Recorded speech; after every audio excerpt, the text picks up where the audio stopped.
ఇటు అంబేద్కర్ జిల్లా గన్నవరంలోని మాజీ సీఎం వైఎస్ఆర్ విగ్రహానికి నివాళులర్పించారు ఆ పార్టీ నేతలు. అనంతరం వైఎస్ఆర్సీపీ పార్టీ ఆవిర్భావ దినోత్సవ వేడుకలు నిర్వహించారు మండల అధ్యక్షులు వెంకటేశ్వరరావు. ఇక పార్టీ ఆవిర్భవించి 15 సంవత్సరాలలో అడుగుపెట్టిన సందర్భంగా యువత పూర్వ అనే కార్యక్రమాన్ని పి గన్నవరం వద్ద ప్రారంభించారు. ఇక అమలాపురం కలెక్టరేట్ ఆఫీస్ వరకు కూడా వెళ్లి వినతి పత్రాన్ని అందజేస్తామని నియోజకవర్గ కన్వీనర్ గన్నవరపు శ్రీనివాస్ తెలియజేశారు. విద్యార్థులకు ఫీజు రియంబర్స్మెంట్ బకాయిలను చెల్లించాలని, నిరుద్యోగ యువతకు ఉపాధి కల్పించాలని కూటమి ప్రభుత్వాన్ని డిమాండ్ చేశారు.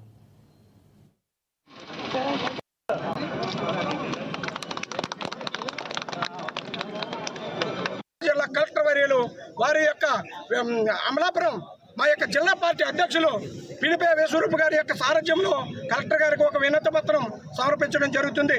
మరి ఇక్కడికి వచ్చినటువంటి యువకులు, పెద్దలు, విద్యార్థులు, తల్లిదండ్రులు, మన వైఎస్ఆర్ కాంగ్రెస్ పార్టీ కుటుంబ సభ్యులు అందరూ కూడా అక్కడ అమలాపురం వచ్చి అమలాపురంలో ఉన్నటువంటి కార్యక్రమాన్ని కూడా విజయవంతం చేయవలసిందిగా ఇటు మీడియా మిత్రుల ద్వారాగా, అలాగనే జిల్లా కలెక్టర్ వర్యులు వారి యొక్క